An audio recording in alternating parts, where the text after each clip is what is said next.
Good afternoon, everyone. It's David Schlotthauer here with another detailed tropical weather outlook and discussion on Tropical Storm Beryl for Friday, July the 5th, 2024. As always, my thoughts in this video are mine alone, and making any decisions regarding Beryl, please consult the National Hurricane Center and your local officials for the latest information for where you are. So it's been a couple of days since I last updated you all on what Beryl is looking like here. This is a look at the latest visible satellite imagery over the Yucatan Peninsula, showing with what Beryl actually looks like. And the land interaction with the Yucatan Peninsula over Mexico has led to more degradation to the cloud pattern surrounding Beryl at this time. We even have a hint of an outflow boundary, which indicate there is some dry air being ingested into the circulation. In fact, if we look at this a little closely, we can even see that the surface circulation is here, and we have the mid-level circulation just offset from the surface. So we have not a very well aligned vertical vortex, which indicates there is some shear, and that is not a surprise. If we look at the imagery again, we have these cloud motions that are protruding out of the west, moving into the circulation, helping to offset the center just enough to where we get a more degradation to with what we have here. And a lot of the showers and storms are actually occurring on the northern side of the system versus the southern side of the system. In fact, one could even argue we're seeing a little bit of rain, but nothing too significant. A lot of the heaviest rain did impact portions of the Yucatan near Cozumel and Chetumal just a couple of days ago, or last night, as the surface circulation moved onshore as a hurricane, as what we predicted. Now, when we zoom out here on the water vapor satellite imagery over the Gulf of Mexico, we can see where we have our TUT, or tropical upper level tropospheric trough. Not really a TUT anymore, it's actually more of a cutoff low that is actually retrograding over towards Mexico. And we have this big upper level ridge that is beginning to take shape over Florida and the southeast, which will then eventually be able to steer this still generally westward. And then eventually we're going to see this turn eventually occur towards the north. And most of the models today are in better agreement that that's actually going to happen. But also another wrinkle in the forecast is, yes, we're going to see this system turn to the north, but there is some uncertainty in exact when this will occur and how much will it occur, because a shallower vortex, when we actually take a look at this imagery, it looks a little more shallow than it did yesterday. We also got a little bit of drier air that is being forced into the system because of that westerly shear of about 15 or 20 knots. So that's one of the wrinkles that we have. And so it is going to be hard to make out on exactly how long this shear will last for and how much more will it actually cap the intensity with Beryl, because some of the models do indicate that that Beryl will be able to recover pretty quickly once it comes off of the Yucatan into the southeastern Texas coast. So when we take a look at our latest GFS model, this is a deep layer moisture plot. Green colors indicate lots of moisture, brown colors indicate a lot of dry air, and there's no surprise by that on the water vapor imagery that we showed you. There's a lot of dry air off to the west, and that seems to be ensuing again into the system, and that's why we have that outflow boundary that was developed from some collapsing thunderstorms, which is not a good sign of health of the storm. So when we look at this on the GFS model, we can see that the system is going to still struggle and probably going to struggle up until landfall. Some models do indicate that the system will likely be able to recover, and there are two different scenarios that this will occur. On the GFS model, there is indication that the shear stays and the drier air impinges. See this tongue of brown? Because the shear that is going to be impacting. Lots of the rain still occur to the north of the system. So just because this may struggle or will likely or otherwise would probably become a strong system, there's going to be impacts, heavy rainfalls, flooding, storm surge, that sort of thing. We'll be looking at the NHC products here in a little bit to discuss more on that. But we can see that the system is able to develop a nice inner core. But when that occurs is to fruition, there is a lot of wild outcomes on the GFS. If we look at the 18Z run, if we look at a run before that, This was 997, and the run before that 993, 989, 999. So there is still a lot of uncertainty on exactly how intense Beryl will be able to recover from the face of the land interaction with the Yucatan and the deep layer shear that it is dealing with right now. And then once this gets onshore, it will begin to weaken, but still bring a lot of impacts over Texas. Heavy rainfall, flooding, some storm surge, of course, that sort of thing. Now, a more concerning scenario happens on the European model. Again, deep layer moisture plot, greens more moisture, browns less moisture.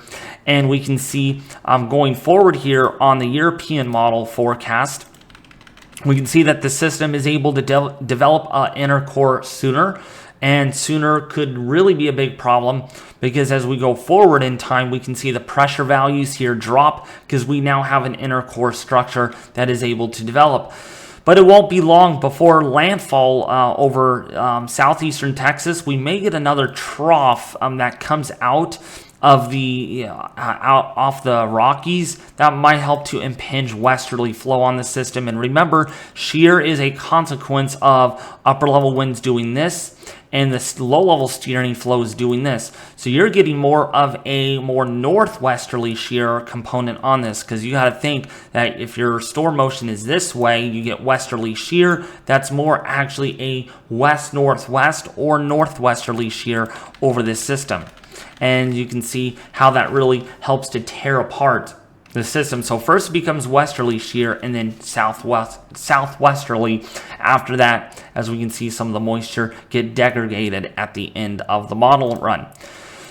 So now, why is this system going to be hitting Florida? Some of you are probably asking that question. Unfortunately, not able to make a live stream today. We'll work on that a little bit better tomorrow. I got into the office a little late today. And so when we take a look at our 500 millibar steering, again, this ridge over southeastern Florida and as well as across the deep south, we got this trough moving into the Midwest. The weakness is right here, so we can kind of think about that the system is going to find its least resistance. So the least resistance is over here over southern Texas, and that seems to be on the GFS model on why we see this bend generally northward in about a day or so. In prior runs, we were thinking that that trough won't get there in time, or it's not going to deepen in time, and the system would otherwise move generally westward. We can see this too on the European model. If we look at the 500 vorticity plot, again, colors, more vorticity, white colors, no vorticity. And we can see how this ridge here over the southeast begins to kind of modulate a little bit as there's a weakness that tries to develop, but that trough too will help to nudge that northward, and that seems to be in today's runs. So unfortunately, the GFS and both the GFS and the European model are much more consistent in today's output than what we had a couple of days ago, where there was a lot of uncertainty, a lot of murkiness in the forecast. So now, with that being said, since our hurricane models are having some issues today rendering, at least on my end, maybe not on yours, tropical storm conditions are likely to continue over the rest of the Gulf of Mexico, or kind of in the early stages of this, once this moves off of the Yucatan tonight. Then hurricane conditions likely for Texas. This is going to make a third landfall. We did not get a landfall on Jamaica, nor did we get one in the Cayman Islands, but we did get one over the Yucatan. And here's going to be the third one over Texas or even northeastern Mexico. But our hurricane watch is now issued for most of Texas. So we have some confidence that there is going to be some hurricane conditions across Houston, Corpus Christi, McAllen Air Force Base down there in southern Texas. And you all need to really be considering to taking action to protect yourself from this storm. Also, the storm is going to be slowing down too. It's only at 15 miles an hour. It's going to slow down to about 8 or 9 miles an hour by the time we go into Monday. So this is not done. This may not make landfall until Monday night. It's been going on for a while, and that's no surprise given how long tracked this has been with Beryl. But it is expected to make it re-intensify to a hurricane according to the NHC, and that's no surprise given winds are at 65 miles an hour. Actually, they have come up a little bit more is what we're thinking. So tropical storm force winds, there is a 60 to 70% chance.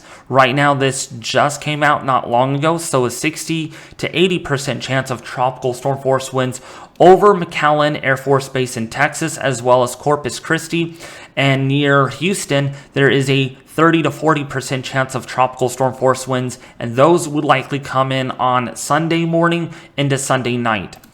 So looking at the key messages here for Tropical Storm Beryl, there is increasing risk for damaging hurricane force winds and life-threatening storm surge in portions of northeastern Mexico and the lower and middle Texas coast late Sunday into Monday, where hurricane and storm surge watches have been issued. Additional watches may be required tonight or early Saturday. Interest in these areas should follow any advice given by local officials.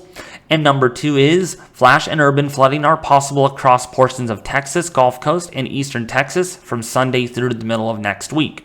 Rip currents will cause life-threatening beach conditions through the weekend across much of the Gulf Coast. Beachgoers should heed warning flags and advice of lifeguards and local officials before venturing into the water. So you all need to keep an eye on that. If there's a pink flag, do not swim. If there's a red flag, swimming is highly discouraged. But if you can go at your own risk, an orange flag and so on, the lower the risk, you can go out there. But of course, probably going to see pink flags out with this. Strong winds, storm surge, and heavy rainfall will continue over northern portions of the Yucatan Peninsula this evening, and then eventually those some storm surge conditions will likely increase once the system gets closer to the Gulf Coast in about 3 days. So looking at the wind field with Beryl, and of course those tropical storm force winds are not as big as they were before, but nevertheless, this is still a tropical storm and this is to be taken seriously, with hurricane watches out again for southeastern Texas coast and southern Texas. So here's a look at the rainfall total from the National Hurricane Center, and as always, there is going to be a lot of rainfall, unfortunately. For Corpus Christi, Houston could get up to 6 to 8 inches of rainfall, so anything in yellow and orange denotes rainfall accumulations of 4 to 8 inches. So we're going to see a lot of flooding, I'm sure, especially areas that don't need any more rain are going to get a lot more of it, especially down here in Corpus Christi. You had Alberto bringing a lot of impacts, a lot of that onshore wind, a lot of heavy rainfall in that area, and that led to a lot of issues. So we're going to see additional rainfall, and additional rainfall comes with risks of flash flooding on small creeks, streams, river flooding, urban flooding, street flooding as well. Do not drive your vehicle through flooded roadways.